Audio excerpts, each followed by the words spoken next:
Yeah, recording started. Chalo. So let's start the lecture. So before we start this lecture, there's a small anecdote that I am going to share with all of you. Okay. You all are preparing for UPSC. Some of you might be preparing since last 2 years or 3 years or last 1 year. Some of you are very new in this preparation. You must be preparing. You must have started the preparation few months back. Now, in both cases, ऐसा नहीं है that the students who are preparing for last 1 year or 2 year, it's not that they have an edge over you. No, right? Or you are weak as compared to those students who have been preparing since many years. No, there is no competition between all of you. The books are same. M. Lakshmikant, Spectrum, NCRT, the books are all same. What matters is how qualitatively you are studying those same books. Some students might be just going through those books again and again without understanding the basics. Some students must have studied those books twice only, but they have better conceptual understanding even after 2 readings. Some students must have read the books 30 times but no conceptual understanding. So what matters in this preparation or in any preparation in life is your conceptual understanding. So I was, going through a course on management consulting. Okay, I was taking a course on management consulting a few months back, and I thought, that I've been into this education industry since so many years, since last 6 to 7 years. I've been teaching so many students, taking classes, so I'll be better in consultation, managing, etc. So in that course, I would excel. But when I gave few tests and few case studies in that particular course, few interviews I also gave, I lacked one major, aspect that is needed to be in management consultancy, that is strategy. Okay, forming a strategy.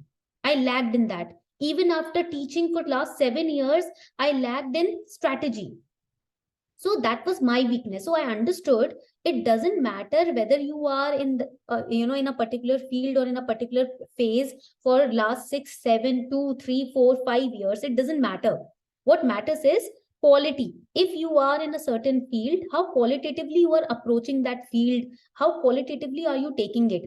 Okay, so even if you are preparing, if you have just started preparation, and if you have just 2 to 3 months left for prelims and you have not completed the syllabus, it doesn't matter. What matters is how qualitatively you are studying a particular topic today.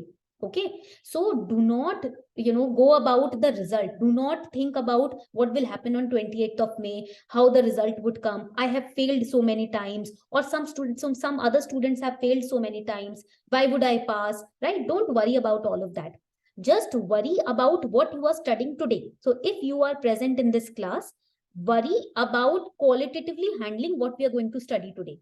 Worry about how you are going to analytically understand what we are going to study today, instead of worrying about the result or the type of questions that would come, who will pass, who will fail. Don't worry about that, because future is not in our hands. Whether we are in a field for 1 year or 10 years, we are going to lack in one or the other thing. Okay, so make sure whatever is in your hand, the controllables, you master that, you ace in that. Just make sure about it. Okay, same thing applies in relationships also. If you are in a relationship with your parents or siblings or partner or anyone else, make sure the controllables which are in your hand, you focus on that and let the other things go. Okay, don't try to control the result. No, that's not in your hand. That's in the hand of your destiny and the almighty or the universe, whatever the creator, whatever you name it. But the controllables are कि आज मैं कितना अपना effort दूंगी या दूंगा. What am I going to put into it today? Okay, clear? Motivated enough? Let's get started. All right, चलो start करते हैं आज का lecture.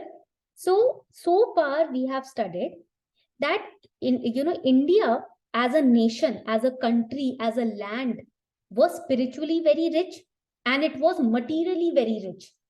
And it is said, when you are spiritually rich, then material wealth follows you automatically. When you are spiritually rich, material wealth follows you automatically. Please let me know in the comment section. मुझे एक भी reply नहीं किसी बच्चे का आया अभी तक. I haven't got any reply from any student. If I'm audible, visible, if you're enjoying the starting of the lecture, please let me know in the comment section. Be interactive, be active. Okay, थोड़ा सा comment section में active रहो, so that I would know कि you are not sleeping. Okay. All right. Everyone is active. Just write active. Okay. And I'll know. So when you are spiritually rich, material wealth follows you. Same thing happened with India. India was spiritually very rich before the Mughals or Delhi Sultanate and everyone else. Okay. Everyone is active. And because we were spiritually rich, material wealth followed. Now, what do you understand by spiritual richness? Now, whatever I am discussing in the class, don't think that I am just, trying to motivate you. No, it's going to help you in essay, because now UPSC is asking philosophical essays. Okay. So if we are learning history, we are also keeping in mind that we are preparing for essays as well. Okay. Whatever anecdotes you get, you find useful, try to write it down at the corner of your page. Okay. These are philosophical anecdotes that I'm giving you related to history of India. So that can be asked in UPSC mains, in the essay paper, also in the interview. Okay, so ek side mein create a small, just on your register, create a small line, a thin line, and try to write all the philosophical anecdotes. Okay, because history is rich with, philosophical anecdotes. This will help you in essay. So when we, and please write it down, spiritually, if you are rich, material wealth will follow you. Okay? If you're not spiritually rich, material wealth will not follow you. Why is that? They can give you a line in essay ka paper, spiritual richness attracts material richness. Write it down. They can give you this line, spiritual richness attracts material richness or material wealth. Then they can ask you to write an essay over it. Okay, so make sure that all these lines you know what the meaning of these lines are. So how spiritual richness can attract material wealth? Because spirituality means detachment. Spirituality not means detachment. It leads to detachment. You can write over here. It leads to detachment. And please try to make flowcharts. Try to enjoy making flowcharts. It's going to help you in mains. You will thank me later on. Okay. So, and after every 10 minutes in the comment section, write active, so that I would know you are alive. You are not sleeping. You are awake. Okay. After every 10 minutes, write in the comment section active. Okay. Ashok is active. So spirituality leads to detachment. What do you mean by detachment? Detachment does not mean that you don't care about what people are there around you. Detachment means that you are around people. You are around people, but in capital letters, but you are not attached to them.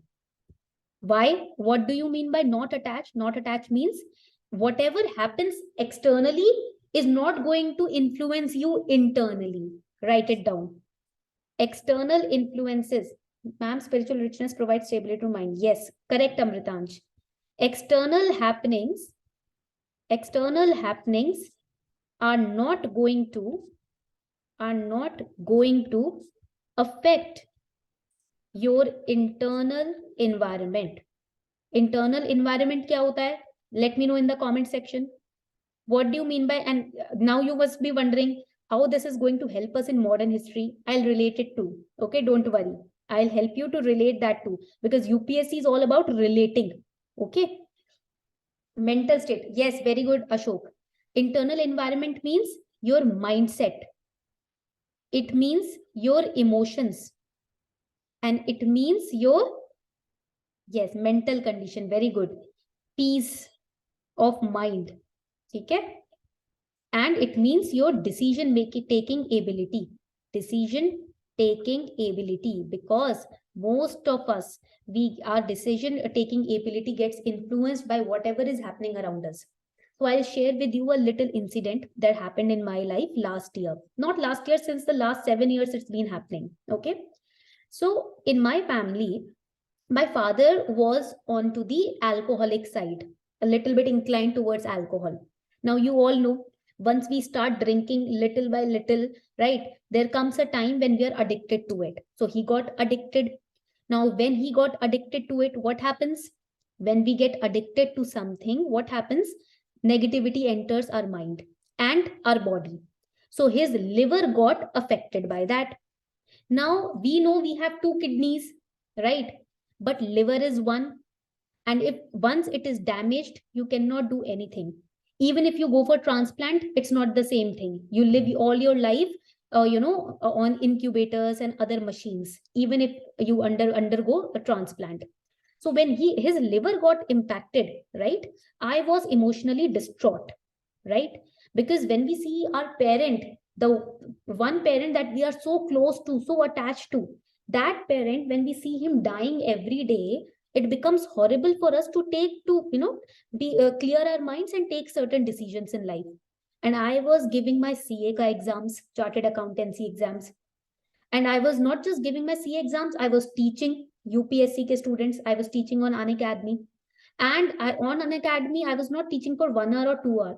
I was teaching for 8 hours, because financial condition bhi to achhi karni hoti hai. If one parent is sick, the earning parent is sick, so you have to bring in the finances in the house, right? Being the elder daughter, so I had to earn, and for that I had to work overnight, not just 8 hours. Sometimes I worked for 16 hours at a stretch without any break. And some of you who must have joined me on Unacademy, or who must have been knowing my journey on Unacademy, they know that I was taking classes back to back on Unacademy for strengthening my my finances. And I earned so much. I invested everything on his hospitalization, everything. And during that period, now my emotions were up and down, up and down. And because of that, there were physical ailments that I attracted. For example, my skin ailments. For example, ailments related to muscles, ailments related to eyes, hair, etc. And all of that was a result of the internal environment being disturbed. Why? Because of the external happenings. And I was not, close to spirituality. 1% bhi I was not close to spirituality at that time.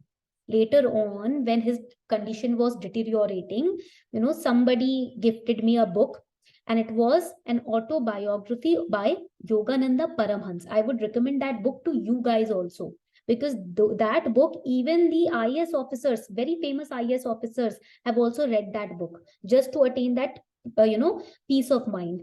And autobiography of a yogi by Paramhans Yogananda. Please go and seek that book. It's going to help you a lot.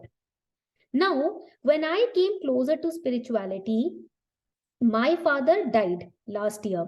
When he died, I did not shed even a single tear. Why? Not just because I was very strong, this and that. I was shattered. But this spirituality made me realize every second when I saw his body that external happenings are not in our control, plus they are not even real. Because one day I had my father, the other day I did not have him. He just went away. So, what is real? This question started cropping up into my mind, right? And that is how, day by day, moment by moment, these external happenings around me started going away. I started getting separated from them. And hence, my internal environment became more calm and peaceful. Now also I am doing my job. I am preparing for certain exams for management consultancy, etc. I am teaching students. I am studying myself. What do you think? I have history on my tips? No, I study history from various sources and then make notes for all of you. So I'm studying history also. I'm studying about the management consultancy also.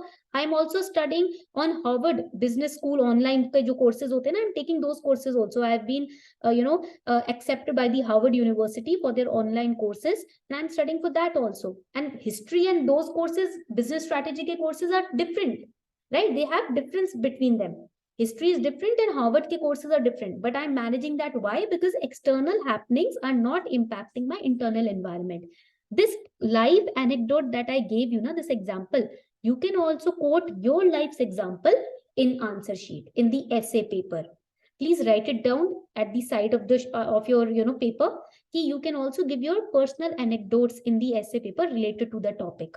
Okay, this is how spirituality led me to detachment, by making me realize that whatever is happening around me is not even real.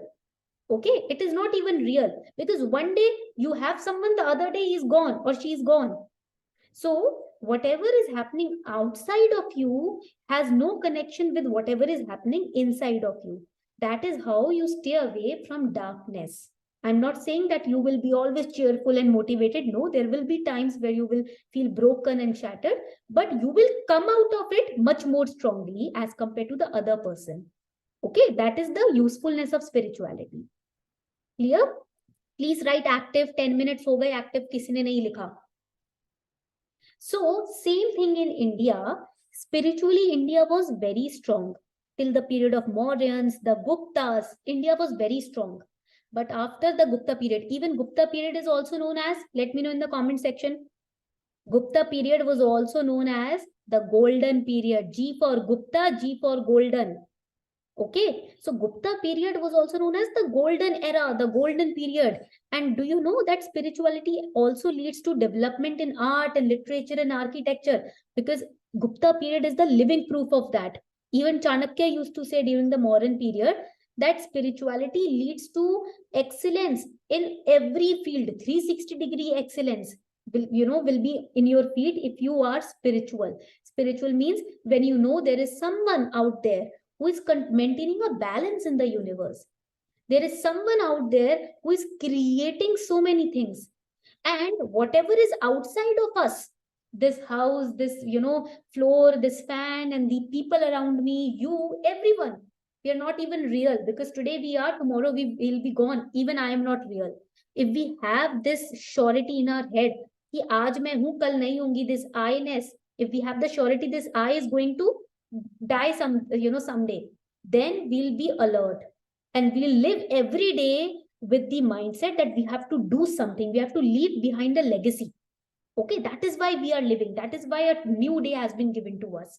Okay, so always remember that. Chanakya also used to say spiritual minds attain greater excellence. Okay, and Gupta period was an example of it. But after Gupta period, when these invasions started happening, the Arab invasion, the Delhi Sultanate started forming, the Mughals started coming in, what happened? Spiritual wealth declined. When spiritual wealth declined, what happened? Material richness also came down. Invasions की वजह से India was looted. Sorry. Okay. So when we read about the Europeans, what did the Europeans do? They started destroying our temples, just like the Mughals. They started laughing at our culture, our Vedas, our mantras, our rituals, etc. When they started making fun of our spiritual side, our material wealth also declined. So the Europeans started looting us spiritually also and materially also. Okay, spiritually and materially, both ways, the Europeans started looting us. Okay, that is why after 1857, all the spiritual nationalist leaders, Aurobindo, Dayanand Saraswati ji, Ishwar Chandra Vidyasagar, he was highly spiritual, right? Or Girish Chandra Ghose, he was a devout follower of Ramakrishna Paramhans, Vivekananda. So all of these spiritual leaders were needed, and that is why they came to the forefront to save India's spirituality. And when India's spirituality was safeguarded, our material wealth also got safeguarded and protected. We were free from the British clutches. So both of these are related, not just in the history, but also it should be related in your life. Okay. Now, also I would recommend you to start reading the Bhagavad Gita or the autobiography of a yogi by Yogananda Paramhans. These two books are going to, enhance your emotional intelligence, which is needed in ethics ka paper, and also your spiritual intelligence. Okay. So here, start making the notes, okay, with me, and also start understanding. After every 10 minutes, I'm going to ask for doubts. Okay. So abhi it is 6:58, almost 7. 7:10 per, we'll be taking your doubts. Okay. Now, when we talk about and please do not forget, after every 2-3 minutes, write active on the chat section. Okay. When we talk about the modern Indian history, basically, it starts from where? It starts from the British conquest, not when the Britishers or the Europeans started entering India. No, it starts from the British conquest. When the Britishers conquested, or you can say when they defeated all the other Europeans, pushed them out of India and started enhancing their rule in India.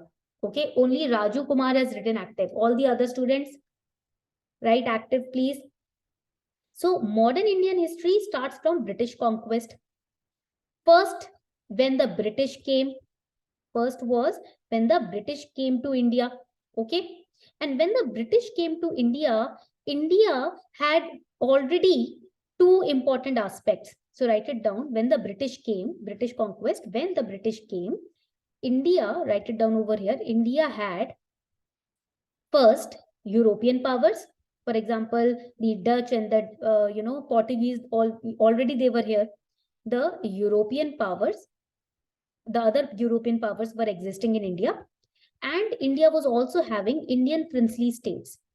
Now, who will tell me in the comment section why India was having the Indian princely states? Why there were different princely states in India when the Britishers came to India? Why it was so?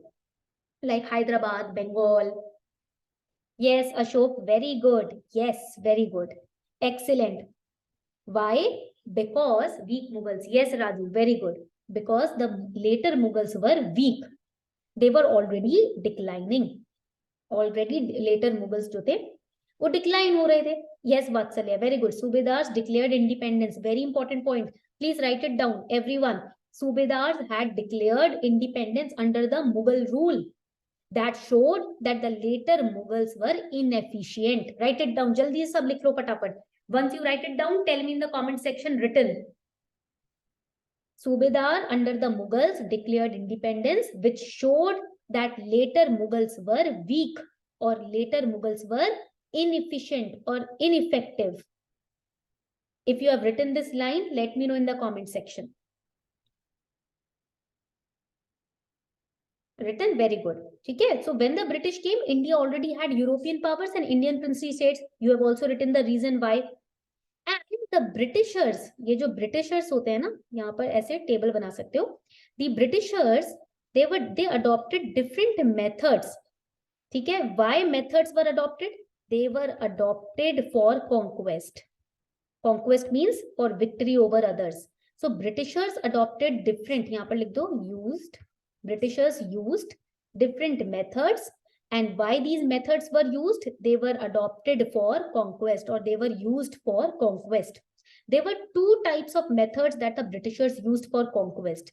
First was the wars. Okay, for example, Battle of Plassey, Carnatic Wars, Anglo-Maratha Wars, Anglo-Mysore Wars that we'll study in the next class. Adopted for conquest, one was the war. And here the wars, why did they fought these wars?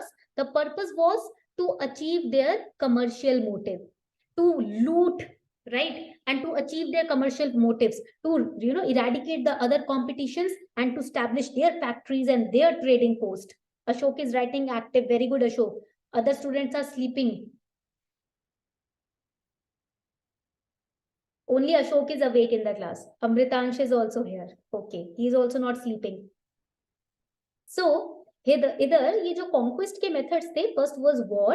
Lalita Priya is active and Pooja Ishwar is active. Vatsalya is sleeping. First was war and second was treaties. Second was treaties. Okay.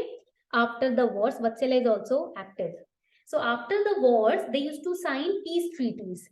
And don't mistake peace treaties as a you can say a flag of peace from the side of Britishers, or Britishers were so big hearted that they wanted peace in the country. No, the peace treaties basically were their traps. Through the treaties, they used to acquire lands and factories from the other party, from the defeating party. Okay, so basically peace treaties were type of a little break from the war, and that then after signing the peace treaties, they used to violate those treaties and again start wars. Okay, so for example, you are fighting with your sibling. Okay, you are fighting with your sibling, you are beating your sibling and throwing cushions over them. Then you get tired, so you say, time please, right? Break time, we'll stop for 5 minutes. That was treaties for the Britishers. And then again after 5 minutes, they used to resume the war. Okay so same thing जैसे sibling के साथ होता है कि अभी लड़ रहे हैं, फिर थक गए तो टाइम प्लीज करते हैं, बैठ जाते हैं, टाइम प्लीज के बाद फिर उठकर मारने लगते हैं. when you see your sibling is very tired, then you get up and again beat him, right? Or beat her. So likewise Britishers used to do, they used to indulge in wars. Then when they used to get tired, And when they used to see that the other party is also getting tired, they used to stop. And when they used to acquire all the resources again for the fight, they used to look at their competitors, and they used to see they are still tired, and they used to again attack. That was their method for conquest. Okay. So these were the methods used by the Britishers. Treaties में examples can be the Aix-la-Chapelle Treaty, right? Then subsidiary alliance, doctrine of lapse. We are going to study that also in the next class. So these were the treaties which were used. ठीक है, एक-एक करके all the treaties we'll study. Yes, the ring fence treaty. Okay, so all these treaties are not just the methods used by Britishers. It is also being used by, you know, China. Okay, all the other countries, these are the methods used by them for conquest. Okay, for winning the other party. Yahan tak sabko clear hai? Till this point everything is clear? Please let me know. Clear, and Pooja is saying clear. So everybody has made this flowchart. Should I rub it? Yes, Amritansh, construction of railways. Basically, it was used for their benefit only, to, you know, load all the goods from India and to ship it to, you know, their own country. It was not for us. अगर आज Britishers बोलते हैं ना, they say today, oh, we built railways for you. It was not for us. It was for you. Okay. चलो. So now let's move forward. So when we talk about the Europeans in India, जब हम बात करते हैं Europeans की in India, is my language comfortable? Hindi English usage you are comfortable with it? Are you all understanding? Okay, I am using mostly English because most of the students are from south part of India. Okay, but little bit Hindi I, you know, add in between for those who are from north side. Okay, so when we talk about Europeans in India, we see the Portuguese first. And tell me, Portuguese mein in which year Vasco da Gama came? It's a little test for all of you. Yes, Raju, very good. Ishwar, very good. Vatsalya, yes, 1498.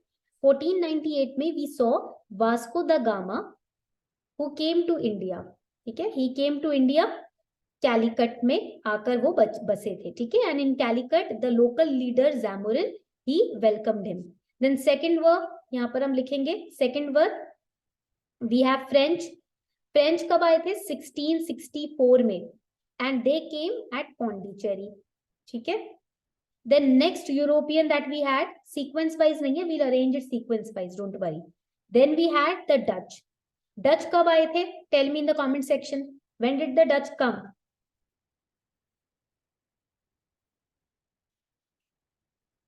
When did the Dutch arrive in India? Yes, very good. 1595. Very good.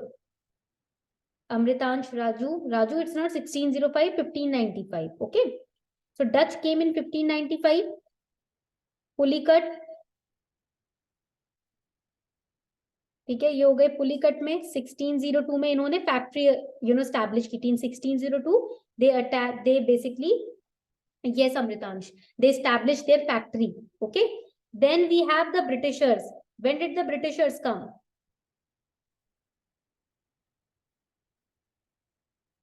1608 में तो they established factory. Ishwar and Ashok, they established their factory at Surat in 1608. They came in 1600. Okay. Yes, and Pooja, very good. So 1608 they established their factory at Surat.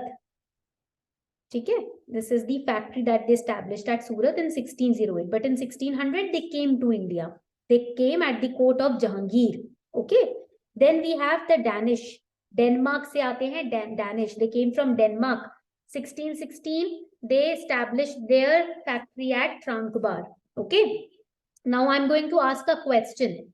If you have drawn this flowchart, tell me in the comment section. I'll erase it and I'll write a question for all of you. Then I'll see how many of you will answer the question. Written this particular flowchart made? Okay, written.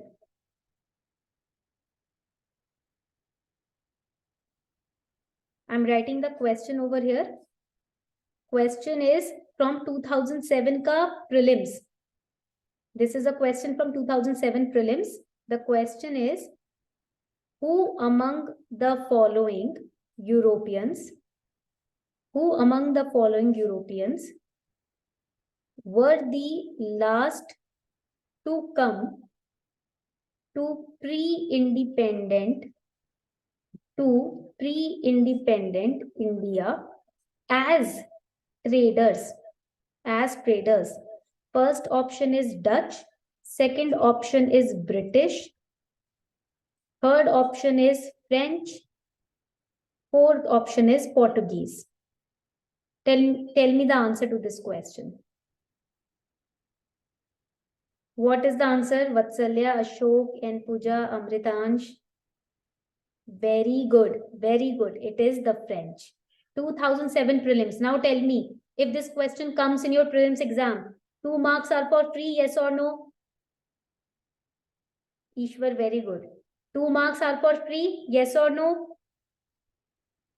Now will you forget these years? No. Now it is tough to remember the years. Is it tough to remember the years? We are going to revise it daily until and unless it gets embedded into your mind, into your brain, so that these kind of free questions you can loot them in prelims. Okay, so this is the benefit of revising. Okay, ये benefit होता है revise करने का. Yes, the code can be PDEDF. Remember the code.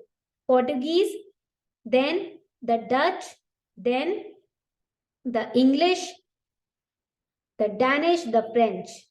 Okay. Yes, this is how you can remember. PDEDF. Very good, N Pooja. ये code याद रखना है, बस हो गया. But years भी याद रखने हैं, ठीक है? 1498, then we have 1595, then we have 1600, ठीक है? इस तरीके से you have to remember the code. All right, let's move forward. आगे बढ़ते हैं. So now, okay, nobody is active क्या in the class? Tell me in the comment section. कोई active नहीं है class में? We are starting with Portuguese. Active, okay. So now we are starting with the Portuguese. We are going to start with the timeline. हम सबसे पहले timeline से start करने वाले हैं, ठीक है? So this is how we are going to make the timeline in the class. Here we have, yes, right, Amritansh. We have 1498. What happens in 1498? We have Vasco da Gama who enters India. And Vasco da Gama enters India via the Cape of Good Hope. Cape of Good Hope basically means a cape, a kind of cape which the Superman wears of hope. Okay, and that route was the sea route towards India. So it gave hope to the European traders. That is why its name is Cape of Good Hope. It was a sea route. He entered India, okay, at the south portion of India. यहाँ पर ये आते हैं, कैलिकट में आते हैं, और Vasco the gamma is welcomed by the, write it down, he is also welcomed by the local leader called Zamorin. ठीक है? Now comes year 1500. What happens in 1500? Another trader comes into India. First was Vasco da Gama, but the Portuguese thought Vasco da Gama made huge profits after going back to their own nation. Okay, after taking goods from India and selling them at Portugal, he made huge profits. So write it down. A second mission from Portuguese, it came to India under the leader Pedro Alvarez Cabral. This was the name of the leader who came with the second mission to trade in India. The mission was just to trade. Abhi there was no intention to rule in India. It was just to trade in India. Okay. And hence, write it down, hence the Portuguese company, it became the first European trading company. Now, these points are important for prelims. It became the first European trading company to establish its post in India. So, Bharat mein, in India, the first European trading company which established its post in India was the Portuguese company, the Portuguese East India Company. Why it is known as East India? Because all these European nations, India lied towards the east of these nations. So when we look at these nations, they are towards the west. When they look at our nation, we are towards their east. That is why they were East India companies. Okay, point clear? That is why their name is East India Company. So now that is why we call them Western nations. They call us Eastern nation because we are at their east. So this Portuguese company became the first trading company which established its post in India. Okay. Then comes the period 1502, where in trading there were different systems which were used by Portuguese people. So one such very famous system was known as Cartaz system. What was this Cartaz system? It was also known as, write it down, the blue water policy of Portuguese.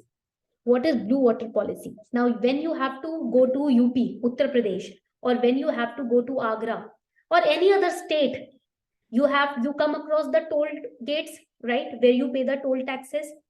है ना, होता है ना, when you go to different states, you pay the toll taxes. Similarly, they were trading through sea routes. So this Cartes system, which was the blue water policy, what happened in this system? It contained or it consists of naval trade license. So when you have to pass boundaries of different nations through sea, you have to show them the pass. Okay, only then you will be able to, or you will be allowed to pass those boundaries, those international waters. Okay, so Carta's system was prevalent in the Indian Ocean. When any ship had to trade and had to pass through the Indian Ocean, they had to carry a water license or trade license through which they will be allowed to pass those international waters. And they had to pay something for that license, to acquire that license. And that license was given by the Portuguese country, right? So that is how they made money through trade also, through trade license also. And this Cartas system was the idea of, write it down, the Portuguese Governor General, whose name was Francisco de Almeida.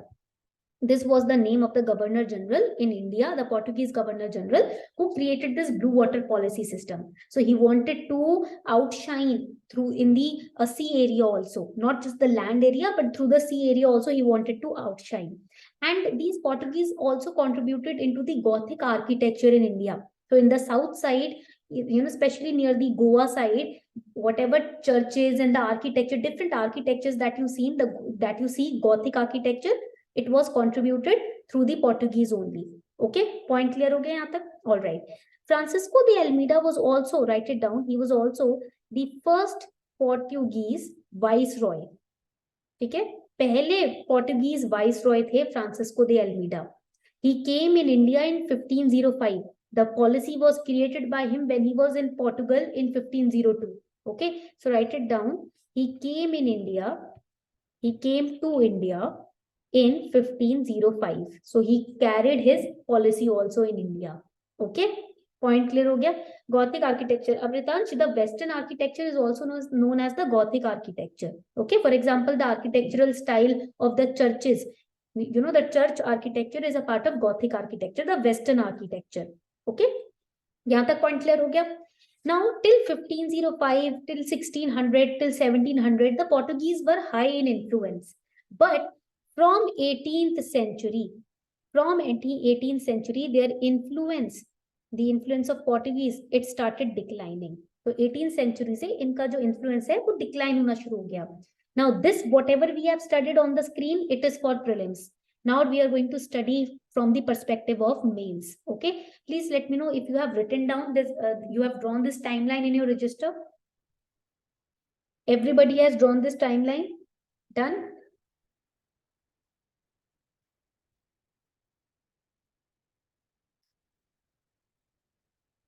Okay. चलो आगे बढ़ते हैं, ठीक है.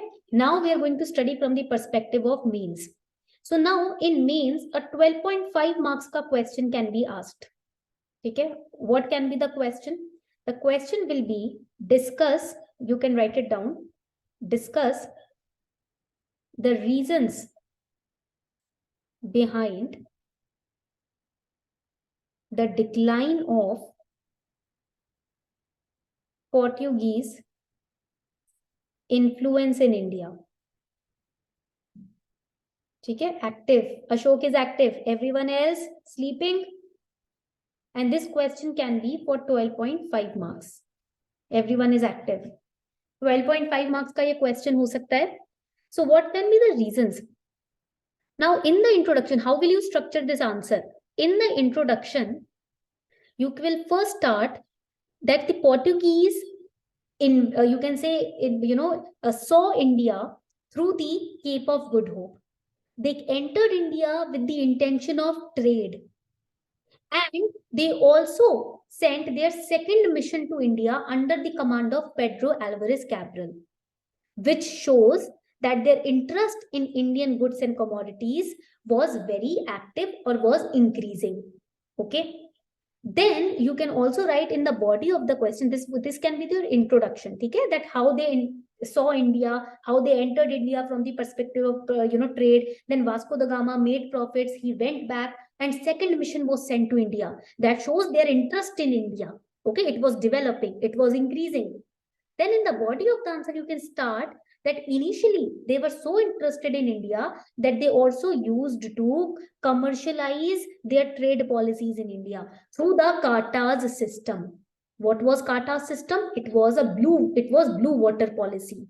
It was a naval trade license or a pass which was issued by Portuguese in Indian Ocean. Okay, through that they earned huge profits, huge revenue. They also contributed to the Gothic architecture in India. But then you will write in the second phase of the body of the answer, but their influence in India started declining from which century? Tell me in the comment section, which century? 18th century. And the reasons are, then you will mention the reasons. The reasons are, first reason, religious intolerance. Religious intolerance. I told you in the starting of the lecture that the Europeans, they disregarded our spirituality, our inclination towards the spirituality. And that is why they tried to eradicate our culture, our rituals, our mindset towards Vedas, etc. And that religious intolerance made them convert us into their religion. They also tried to convert our Mughal emperors also. उन्होंने हमारे Mughal emperors को भी convert करने की कोशिश की थी. They wrote letters to Jahangir and other Mughal emperors that you need to convert into our Christianity, etc. But our Mughal emperors did not convert themselves because they were trying to convert Hindus, right? So ये conversion ना चलता रहता है. This conversion of one religion into another, it has been going around since so many years. And in Goa, they also started killing people if they were not ready to convert into their religion. Yes, lot of brutality in Goa happened. So their religious intolerance was first reason why their influence started declining. People started protesting against them. Other Europeans like Britishers took advantage of this situation. They knew that Indians are not happy with Portuguese. So this was also one of the reasons why Portuguese were thrown out of India, and Britishers conquest, they established their conquest over Portuguese in India. Second, now, there was another important reason, and that was, write it down, there were tensions with Spain. Okay, so internationally, they were having fights with Spain. They were having issues with Spain. So their entire attention was there, and that is why their management became weak in India. For example, if with UPSC, you are also preparing for other exams. Okay, so your attention gets divided, right? If there is a UPSC related class and there is another class related to another exam, you will choose the class related to UPSC only, and you will watch the recorded lecture of the other class, right?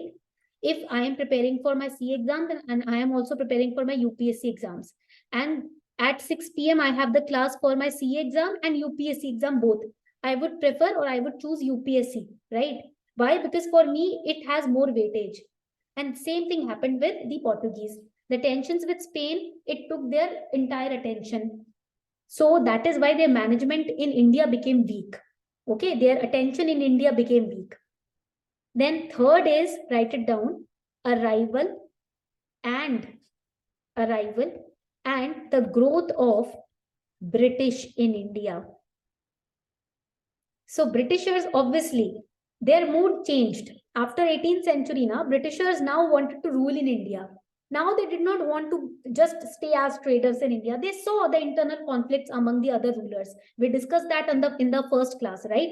The other rulers were fighting with each other, and the third party takes advantage. That's why I told you, whenever you have in any issue with your boyfriend or your girlfriend or your husband or your wife or your brother or sister or your mother or father, these are some important relations in your life, not with your uncle or auntie. Mother, father, siblings, and your partner. If you have any issue, with them, try to sort it out and don't share it with the third party.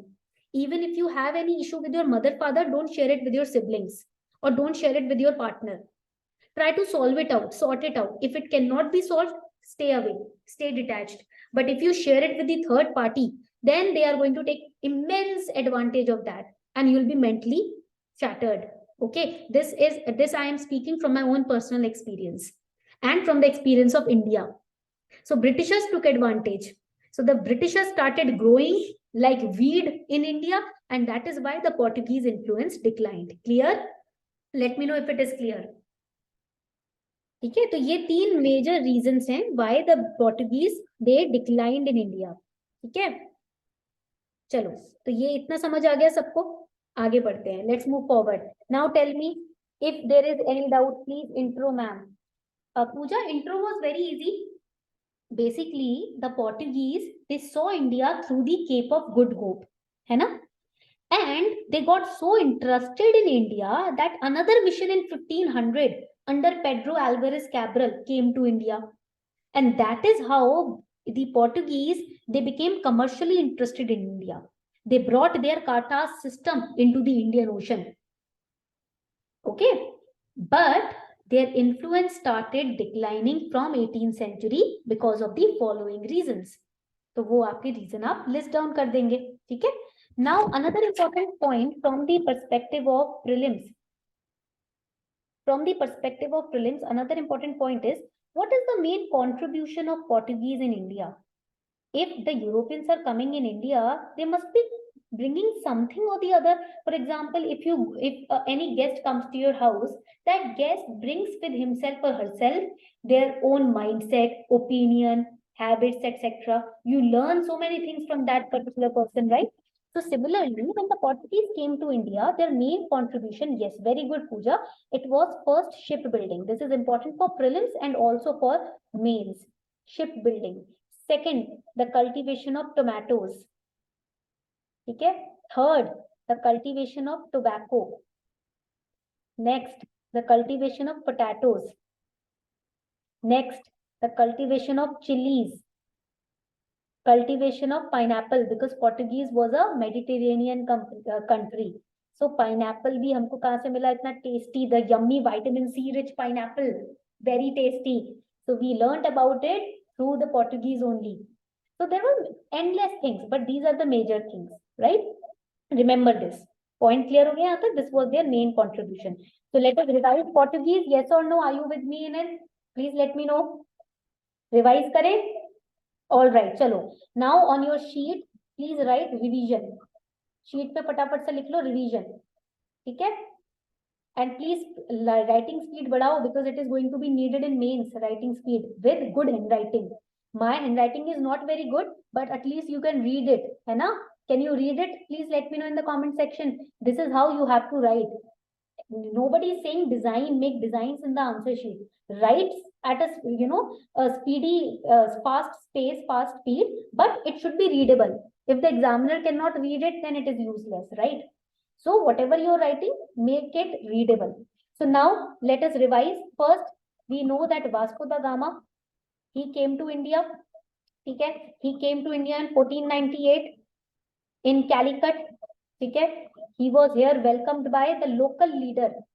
Welcomed by local leader called Zamorin. Okay? He is not very important, just a local leader who welcomed him. Then, यहाँ पर आप लिखोगे, write it down, that they were permitted to trade in spices. They were permitted to trade in spices, and they set up a factory on the coast of, tell me, where did they set up their factory? First class mein we studied this through a timeline chart. Where did they set up their factory? Ashok Calicut कह रहे हैं. Surat. And Pooja is saying Surat.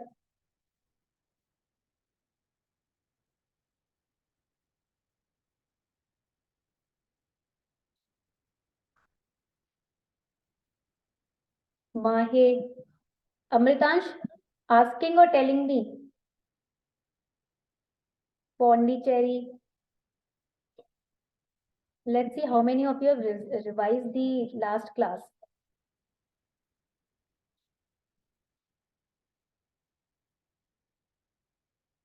Anybody else who wants to try?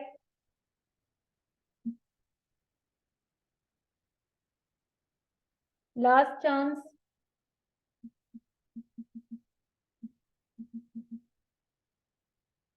Goa is well known. Calicut is the answer. Okay. Calicut is the answer. Just give me a second.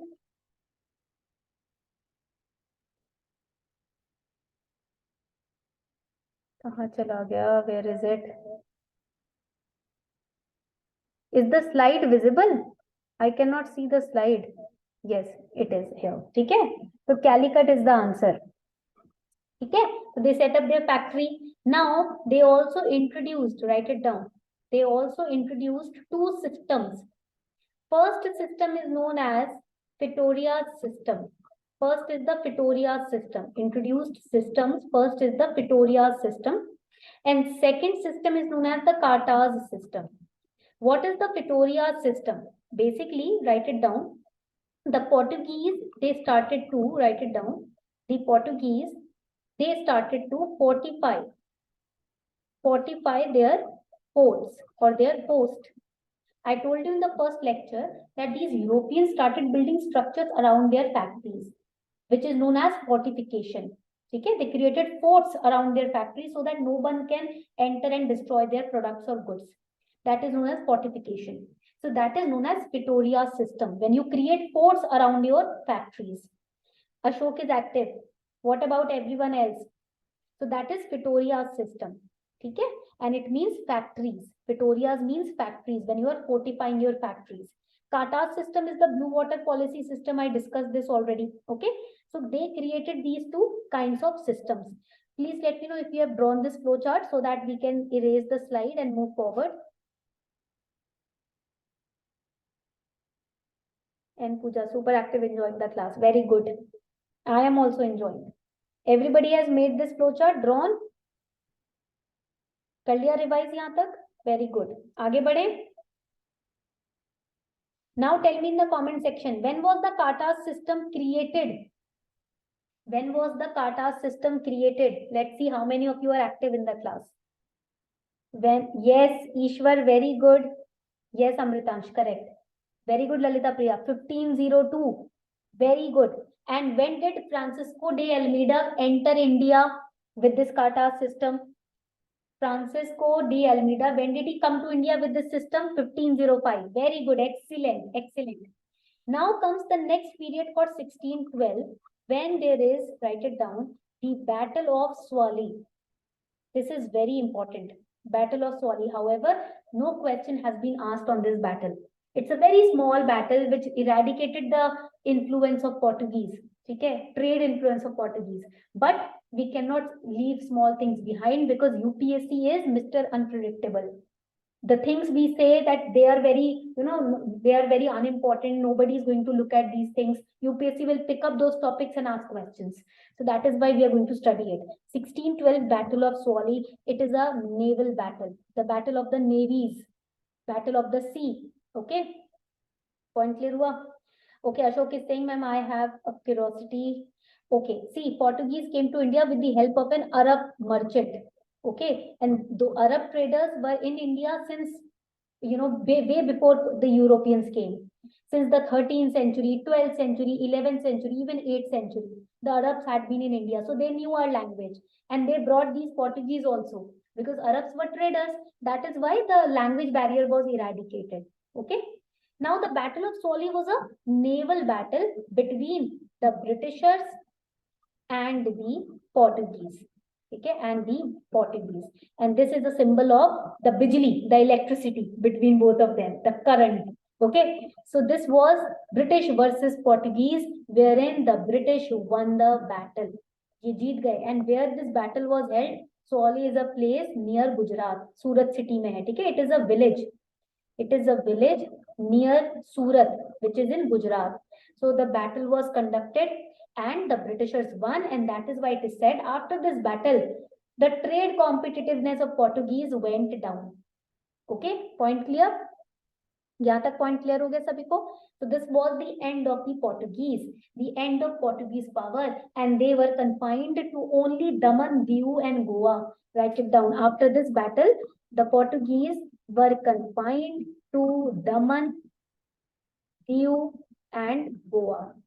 Okay, they were just only handling little bit of trade, nothing else. Their, you can say, aspiration of ruling India came down. The Britishers won finally.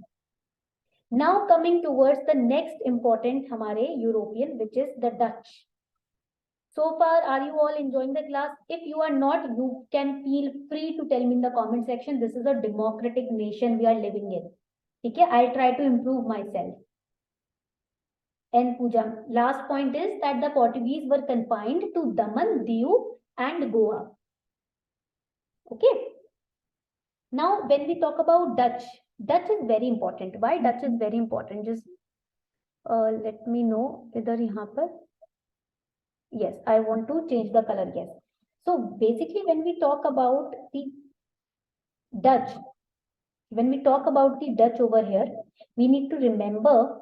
Please let me know if you're all enjoying the class. That the Dutch, they made India a center of textile export. They basically enhance our textile export competitiveness. ठीक है? तो यहाँ पर जब हम Dutch की बात करते हैं, when we talk about the Dutch is very important because all these Europeans, they have contributed something or the other to India. Now we are going to make a timeline of the Dutch. ठीक है? इस तरीके से we are creating a timeline of the Dutch now. When we talk about 1596 यहाँ पर, it is a very important period. Why? Because this is the period when the first, Dutch citizen entered India. So यहाँ पर हम लिखेंगे that Cornelis de Houtman, it was the name of the Dutch citizen who entered the India. ठीक है? He arrives in India. 1596, we see the Cornelis de Houtman, first Dutch citizen to reach India. First Dutch citizen to reach India. He was the first Dutch citizen, and he came to India via the Cape of Good Hope. Already the sea route was explored by Portuguese. Everybody knew about it. So this Dutch also came to India through Cape of Good Hope in 1596. After 1596 comes the period of 1602. This is a very important period. Why? Because 1602 is the period. This is now very important for prelims. Okay. It is the period when the United East India Company was established. Now, when this Cornelis de Houtman came to India, he saw that the Portuguese were already trading here, right? And they were earning huge profits. So he took that knowledge to his country. And the Dutch people, they thought, why not be a trading company in India? Why not we also earn profits like Portuguese are earning? So they also created their own United East India Company. And this is the same year when, for the first time, the first initial public offer, IPO, was launched by United East India Company. Now, in news, these days, you must be studying about Adani. Okay. Now, Adani launched its FPO, follow-up public offer. And there is a lot of discussion about IPO and FPO going on. So what is this IPO and FPO? Basically, IPO is initial public offer. When you launch your company for the first time, you offer your shares to the public at large to earn money from them and further to expand your company, right? What is FPO? FPO is when second time you give your shares, you offer your shares to the public at large to remove your debts of the company, to expand your company further. That is FPO.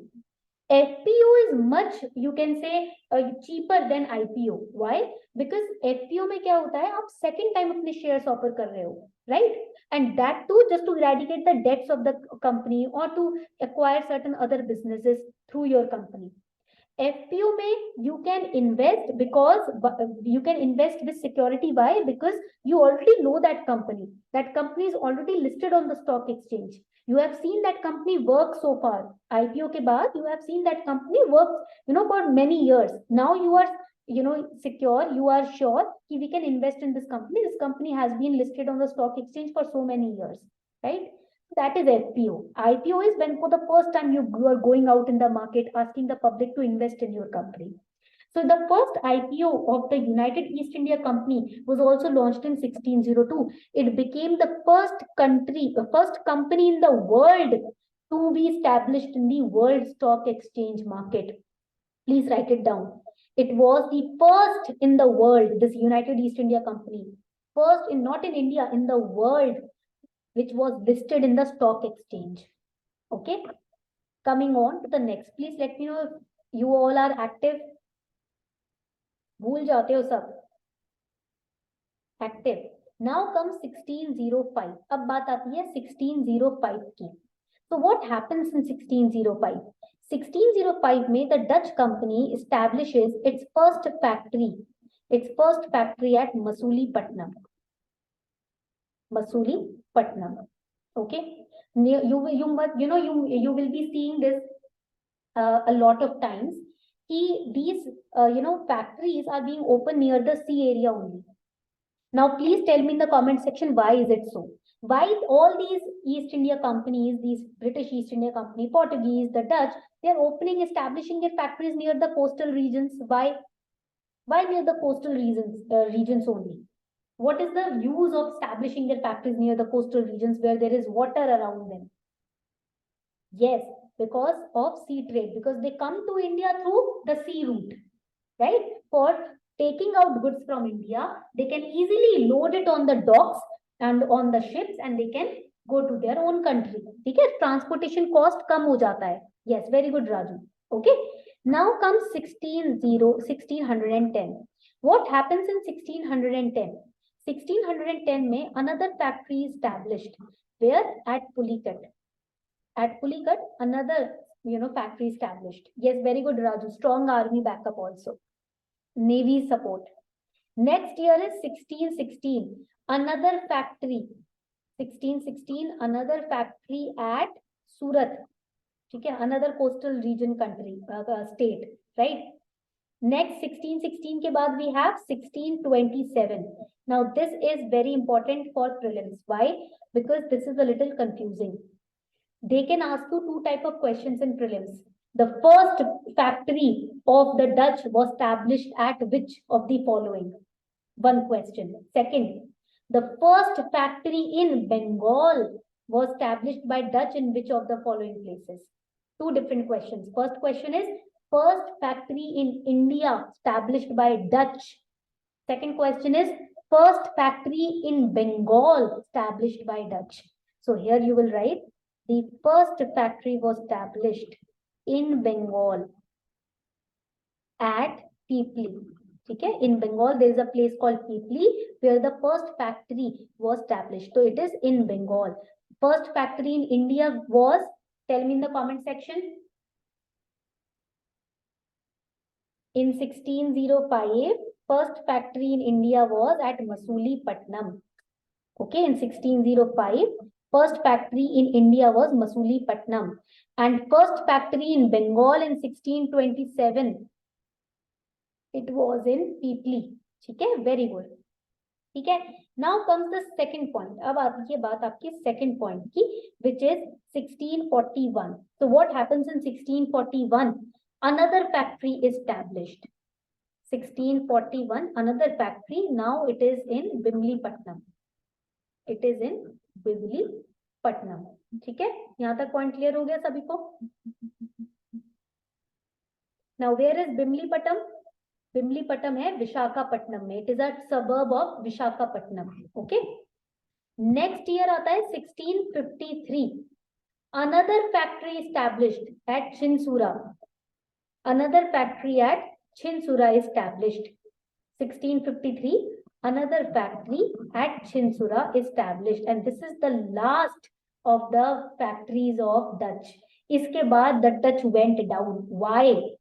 because there was a very fierce battle which was fought, Battle of Vedara, which was fought in 1759, after which the Dutch also was crushed by none other than Britishers.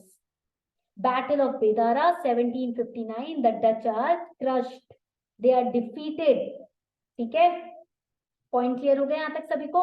Please let me know if the point is clear. Everyone is enjoying?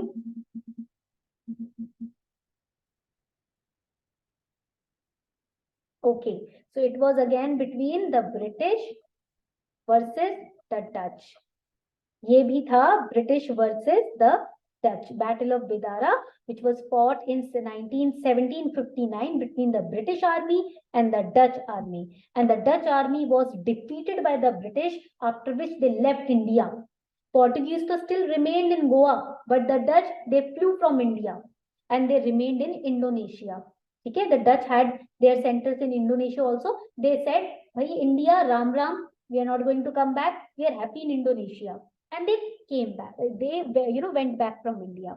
यहाँ तक point clear हो गया तो जल्दी से बताओ. If the point is clear, let me know. Okay, चलो. Now coming towards the English, the most awaited, the Britishers. Let us not forget the Britishers, who are the root cause of, mostly all our India's economic problem when it comes to modern Indian history. Not now, when it comes to modern Indian history.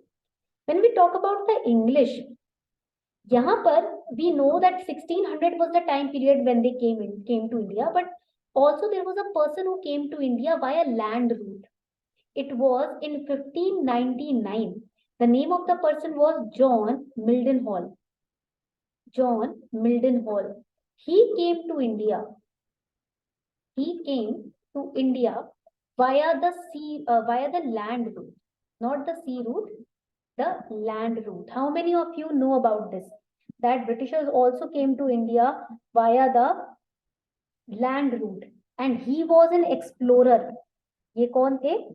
ये explorer थे. The one who wants to, just go around here and there exploring new places. Okay? He was an adventurer.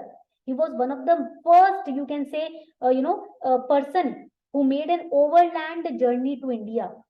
Okay? Point clear हो गया? So this is important for prelims.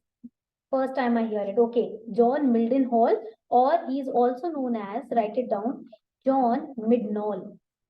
The another name of John Mildenhall is John Midnall. He was an adventurer. He used to explore new places. He was not under any government, not under the control of any government, just an explorer, British explorer. He came to India in 1599 just to explore India through the land route. Okay. Now, another important point over here is that in 1600, active, Amritansh is active and Pooja is active, Ashok is active. Very good. 3 students are active, only 3. Out of the 10 in the class, 3 are active. Ishwar is active. Okay. 1600 में क्या होता है? The Queen of England,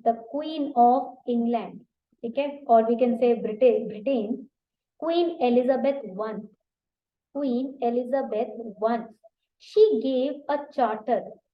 Who will tell me what is a charter? We discussed this in length in the first class. What is a charter?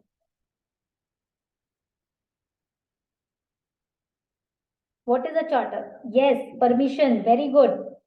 It's a kind of permit. Very good, everyone. Charter is a kind of permit to trade. Go. जा सिमरन जा जी ले अपनी जिंदगी. Go Simran, go live your life. Okay.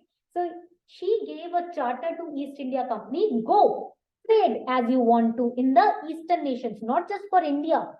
She did not give this permission just to trade in India. For the Eastern countries, go anywhere in the Eastern countries, go trade, make profits, give us the tax. Okay. So she gave the charter to East India Company. Charter, what is charter? Write it down. These are the rights to carry on trade.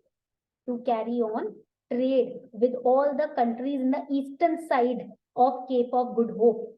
The Cape of Good Hope, all the countries which are lying to the east side of Cape of Good Hope, go there and make profits. Do trade. Okay. So 1608 is the time when Captain Hawkins comes to India. pressure cooker भी आता है ना, because it gave us the pressure. Okay, Captain Hawkins, William Hawkins. Captain William Hawkins came to India. He came to the court of Jahangir. Jahangir, the Mughal king. He came to the court of Jahangir. But during this time, tell me in the comment section, the other European who was present in India.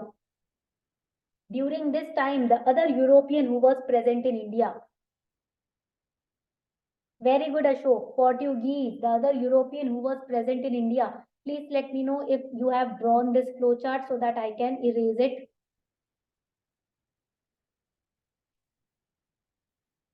If you all have drawn the flowchart, can I erase it so that we can create the continuation of it?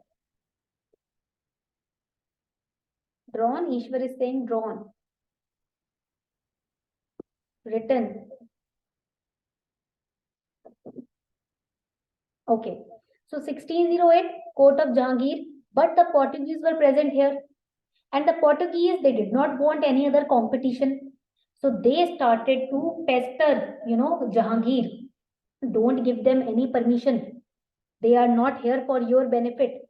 Just ask them to leave your nation, right? We are your, we should be in your good books. We are your well-wishers, right? So Portuguese, they tried to influence Jahangir. But Jahangir thought, why should, because this is my land. If the traders are coming, why will I listen to Portuguese? Who are they? Are they my family members? I will earn my taxes. So if I allow the Britishers to trade here, they will give me taxes. It's my, I'll be on the profitable side. I'm going to earn revenue through them. So why should I not allow them? And that is why Jahangir in 1609, he issued a farman. They can ask you a question in prelims, what is a farman?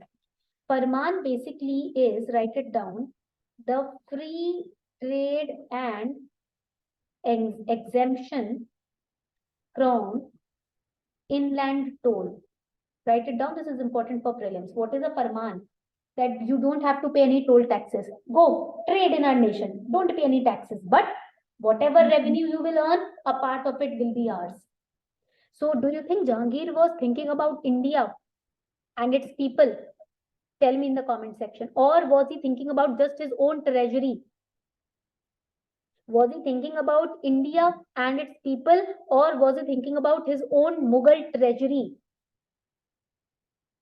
Himself, his own Mughal treasury. Because if he had to think about the people of India, he would never give Britishers free trade and exemption from inland toll.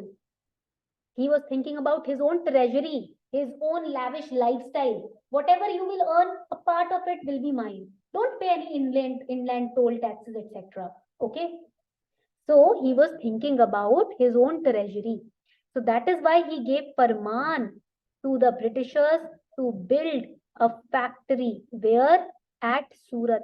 उन्होंने बोल दिया जाओ सूरत में factory बनाओ, toll tax देने की जरूरत नहीं है. Whatever transportation you will be doing from one state to another, purchasing goods from one state to another, no worries of paying any toll taxes. Okay, so he gave the farman. Remember the meaning of the word farman. This is very important for prelims students. They read about farman, they learn the definition of farman, but they don't revise it, and that is why they forget about it in the actual exam. Okay. For example, I'll give you an example also. There was a question in prelims 2000, I guess 16 or 17. Okay. The question was very easy, free ke 2 marks, free 2 marks. The question was on Nirvan, medieval Indian history. Okay. Nirvan. Nirvan mein they asked you what is the meaning of Nirvan. Now you must have heard about this word called Nirvan. Okay, Nirvan means moksha, liberation, etc. But liberation or moksha was not even there in the options of the question which was asked by UPSC.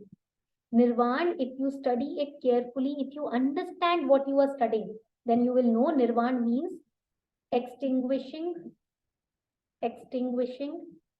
the fire of desires. Okay, that is nirvana. Nirvana in medieval Indian history, in the Buddhist iconology, means when the fire of desire gets extinguished, that is when you achieve moksha, peace. And our struggles, are arising from the desires only, because desires are never ending. I have realized this now at this age. अब जाकर मुझे पता चला है कि desires ही हैं जो मेरे दुख का कारण है. What is the reason behind my दुख, my sadness, my suffering? My desires. I want this, but I also want to do that. I also want to do this, right? That is the reason why I am upset, because then I am running around here and there, this hustle culture, this and that. All this is arising out of desires. This is not healthy. Hustle culture is not healthy. If somebody tells you hustle, hustle, hustle, no, don't hustle. Why do you want to hustle? Hustle means putting in effort, putting in trying to push something out of something else. If you're studying, trying to push out a result out of these books, that is hustle. Why to push or force something when you can do everything very easily, out of peace, out of love? If you're studying because you love to know things, you love to gain knowledge, right? That is why you are studying. Hustle culture basically comes out of never ending desires, and the extinguishing the fire of desire basically is nirvana, which is in the Buddhist, you can say list of definitions. Okay, this was the correct answer. And because students, they do not understand things from an analytical point of view, they miss out on marks. This is the sole reason. Nobody is going to solve 100 questions, all the 100 questions. Nobody is going to solve them. Everybody will solve only 50 to 60 or 40 or 30 or 35 questions using excellent guesses. And cutoff is sometimes 100. Aajkal to it is below 100 which is going, right? Or majority maximum cutoff which can go right now is 110. You have to score around this, not full 200 marks. Okay. Pooja, Farman ki definition is, write it down, free trade and exemption from inland toll. Free trade and exemption from inland toll. It is there in the PDF which I have shared on the group. Okay. यहाँ तक point clear हो गया? Now we have studied till 1609. Now comes the period of 1613. What happens at 1613?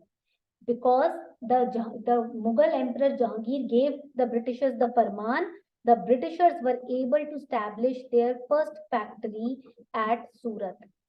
ठीक है, तो पहली factory सूरत में establish हो गई because the Farman was given by Jahangir. Now comes 1615.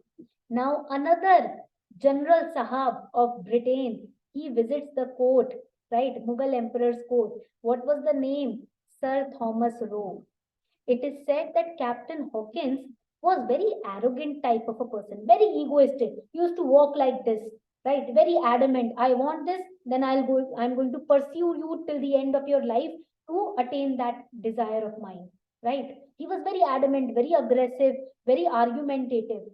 And Jahangir was not happy with the attitude of Captain Hawkins. That is why they sent Sir Thomas Roe.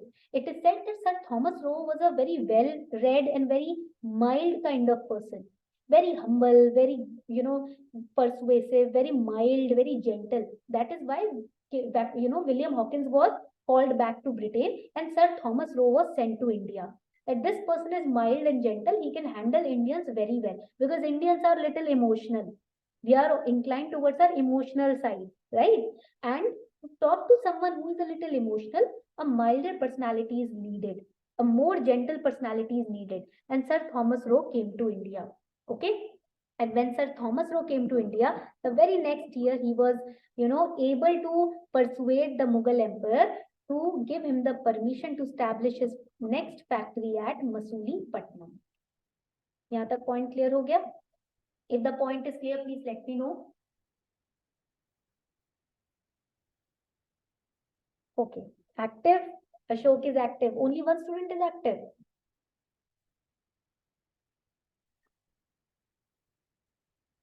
Everyone is active. Okay. Now comes 1632.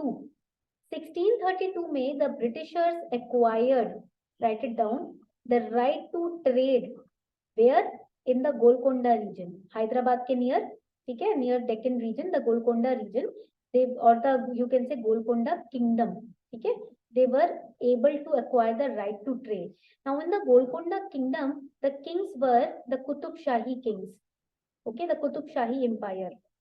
So Qutub Shahi Raja hua karte the Golconda Kingdom mein. There they acquired the right to trade, not the right to create factories. No, right to trade. Please emphasize on the word trade. You can get confused in prelims. It is right to trade. Just trade. Sell and purchase. Sell and purchase. Export and import. That's it. No import, only export. Now comes 1651. 1651 May. Now here you will write that the Nawab of Bengal at that time, who was the Nawab of Bengal in 1651? We discussed this in last class. It was Shujauddin. Okay? It was Shujauddin who was the Nawab of Bengal. He also grants the company, which company? East India Company. He grants company the right to, write it down, trade, but after paying duty. Abhi tak we are seeing that the Mughal emperors, they are giving the right to trade duty free. Farman, Jahangir gave them the farman to trade duty free. Don't have to pay any toll taxes. Just whatever you are earning, a part of that will be ours. Profit, a part of that profit will be ours. But Shujauddin was not stupid. He said, I am a Nawab. I have to manage Bengal. I have to look after the finances, the revenue. Why will I give you the right to trade duty free? Am I mad or what? So he said, you are coming here asking us the right to trade, but we will give you the permission, but on one condition. You have to pay the duties because it's a matter of state finances. We have to administer this Bengal. So how can we administer if we are not earning any revenue? He was a very strong-minded person, and he also knew the intentions of the Britishers to some extent. So he said, I'm giving you the right to trade, but you have to pay the duties, the state taxes, toll taxes, etc. You have to pay them. Only then you can trade over here. Now tell me, will the Britishers be happy with this attitude? Britishers खुश होंगे? Will the Britishers be happy with this attitude of Nawab? No, they were not happy. They were extremely angry, right? In 1662, but they were quiet. Okay, they noticed Shujauddin, but they were not happy, but they were quiet. 1662 May in Bombay, over here, a very, you can say, cringy thing happened. A very stupid kind of thing happened. What was it? The Princess of Portugal, she married the Prince of England. Okay. And in that marriage, as a dowry, Bombay was given. As dowry, Bombay was given. Okay, there is one guest which I want you to meet. Everyone say hello to Milo. He came here to say hello to all of you. Everyone say hello to Milo. Okay. Jump. He came here to say hello to everyone and to make sure that you are not sleeping in the class. To make sure you all are not sleeping in the class, he came to say hello. Okay, now he's gone. Just to wake you up. बहुत देर से सो रहे थे ना सब, तो आपको उठाने के लिए माइलो क्लास में आ गया. I hope you are not asleep. ठीक है? I hope you are awake in the history lecture. चलो, let's move forward. So 1662 में what happens? कि Bombay was given as dowry to Britishers by the Portuguese people. Now this is a very strange incident which happened in India under the nose of the Mughal emperors. If you were a Mughal emperor, tell me in the comment section, will you let these kind of incidences happen in your nation or under your kingdom, under your nose? अगर आप कहीं के राजा हो, आप ही के नाक के नीचे, आप ही के देश के, आप ही के किंगडम के एक छोटे पार्ट को दहेज में एक यूरोपियन दूसरे को दे रहा है. Is it normal? It's not normal. But did anyone do anything? No. Nobody did anything. Why? Because of the money that the Europeans were giving to these, Mughal emperors, these later Mughals. Okay, the after Mughals also, later Mughals also. That is why these kind of incidences they took place. इस तरीके के incidents क्यों हो रहे थे? क्योंकि इनका मुंह बंद करने के लिए यूरोपियंस इन्हें पैसा दे रहे थे. Okay, so Bombay was given as dowry by the Portuguese to the Britishers. All right, यहाँ तक point clear हो गया? And that you can say enhanced the ambition of the Britishers. इससे क्या हुआ, ब्रिटिशर्स का जो कॉन्फिडेंस है that we can stay here and we can trade here and we can rule here, that enhanced because of this particular major incident which happened in 1662. And then comes 1691. 1691 was the time period when a royal farman was issued. It was issued by Aurangzeb. किसने दिया था ये? औरंगजेब ने दिया था ये. It was issued by Aurangzeb. Tell me what is the meaning of farman in the comment section. Let us see how many of you are awake and how many of you are revising simultaneously. How many of you are alert when you are writing and taking down notes? What is farman? Exact definition of farman. What did we learn today? Toll free, free trade. What is farman? Free trade and exemption from paying what kind of tolls? Inland tolls. Very good. Farman is exemption from paying inland tolls. Remember this, okay? Inland tolls. ये याद रखना है आपको. All right. So now this incident 1691 is very important. When Aurangzeb issued a royal farman to the Britishers, Nawabs were not happy. Nawabs. Who are Nawabs? Tell me in the comment section. Give me some examples of Nawabs. Nawabs were not happy with this activity of Aurangzeb. Who are the Nawabs? Tell me in the comment section. Yes, Ashok, very good. The independent state rulers are the Nawabs. Who are the Nawabs?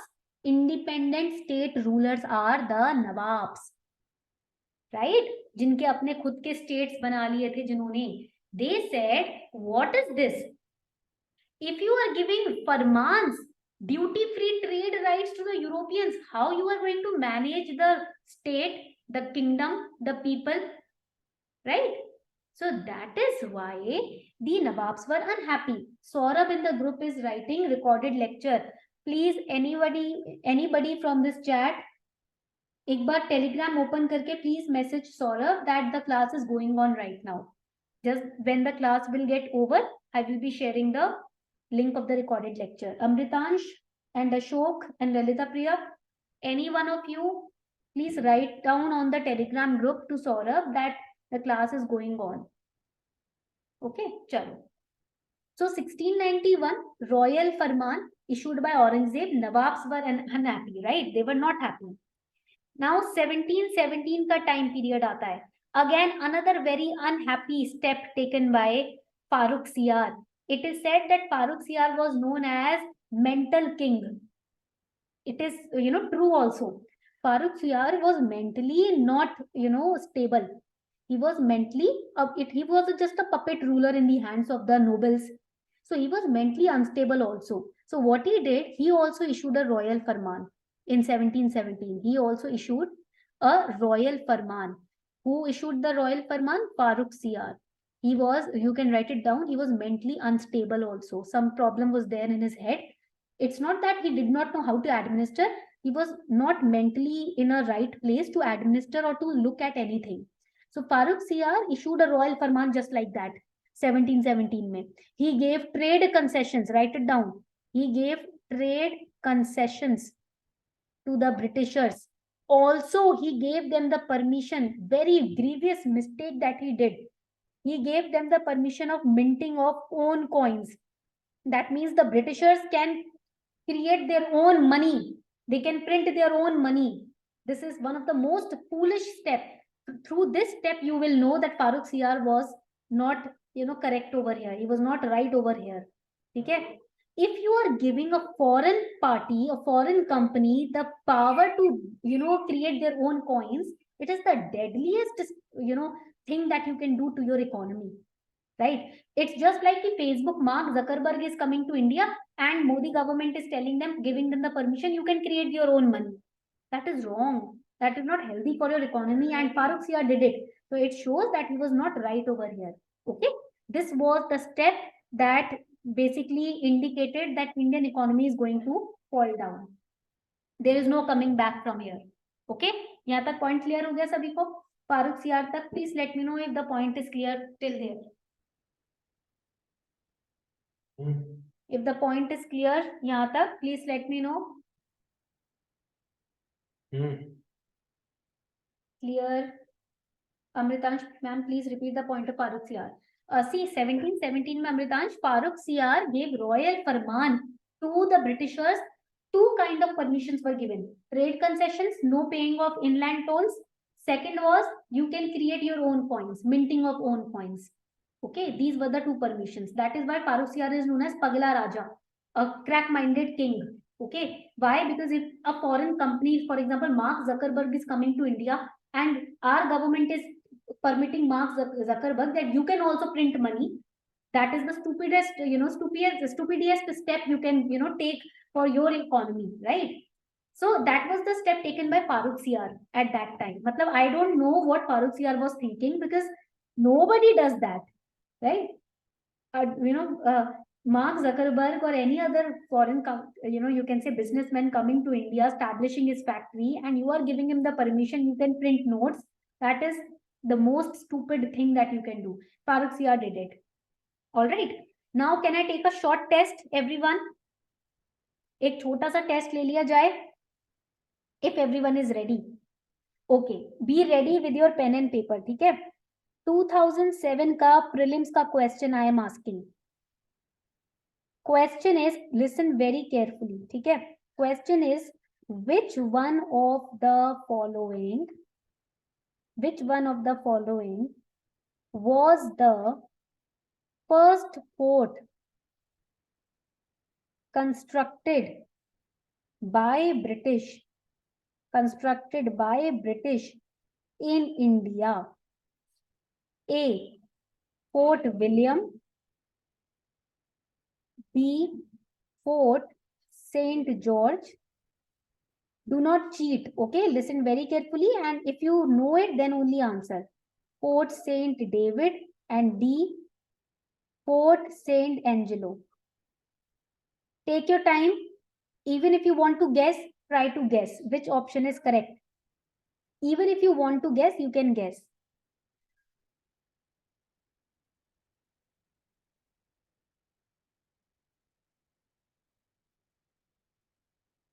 Ashok, no idea. Chalo, okay. Skip कर दो, ठीक है? You have the option to skip also. Guess का भी आपके पास option है. Any other? Lalita Priya Amritansh is saying Fort William. Okay. Correct answer to this question is B. Fort St. George. This fort was constructed 1664 में near Chennai. Fort William was constructed in 1700 in Calcutta. Okay, it was constructed in Calcutta. Fort St. David 1690. It was sold by the Marathas to the Britishers. Okay, write it down. Sold by the Marathas to Britishers. And Fort St. Angelo, it was constructed in 1505, and it was the first Portuguese fort, not constructed by Britishers. It was the first Portuguese fort, okay, which was constructed in Kannur near Kerala. Okay, so it is a Portuguese fort. So ये तो option से eliminate ही हो जाता है. So if you have heard about Fort Angelo, you will eliminate D option. ठीक है? तो इसलिए correct answer हो जाएगा Fort St. George. My option is B or A. Okay, तो एक पर we have to pick up one. Okay, clear? यहाँ तक point clear हो गया सभी को? Please let me know if the point is clear till this aspect. Clear? Okay. यहाँ तक सबको समझ आया? Now, if you have any doubts, you can ask me.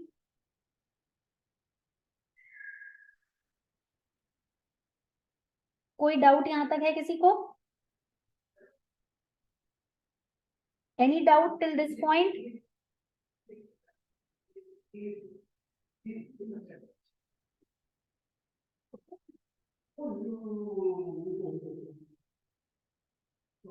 All right. Amritansh is saying places of three port. Answer to mains question, ma'am.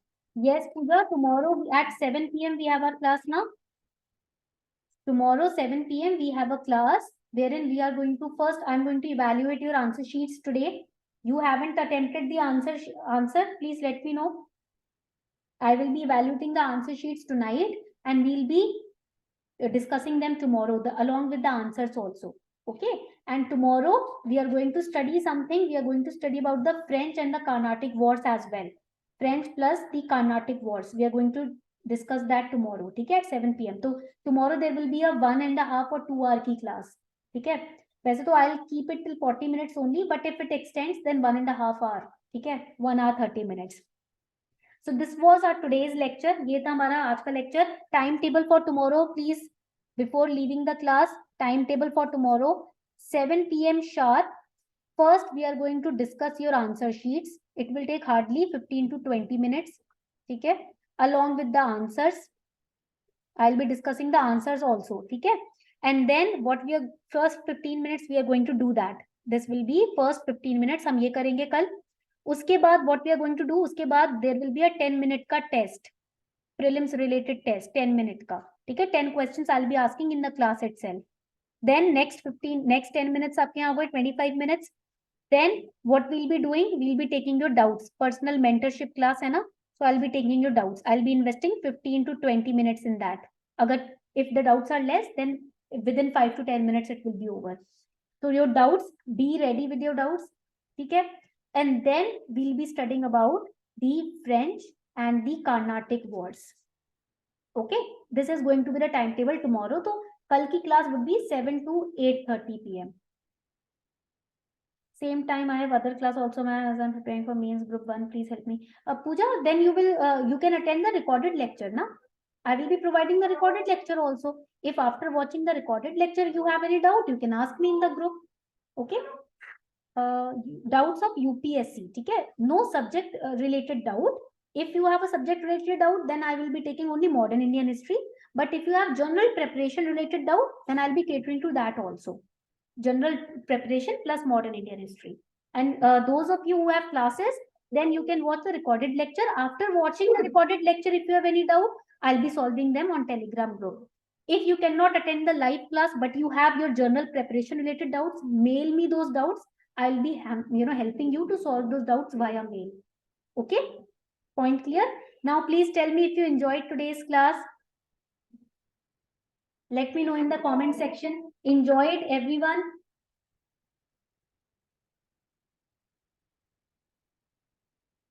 Enjoy it. Bore to nahi hue, pake to nahi. Are you all not bored? Everyone enjoyed?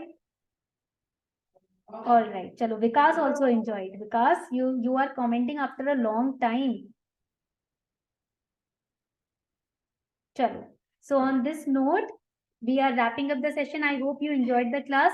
Now, tomorrow 7 p.m. Sharp 7 p.m. you have to join the class. Okay?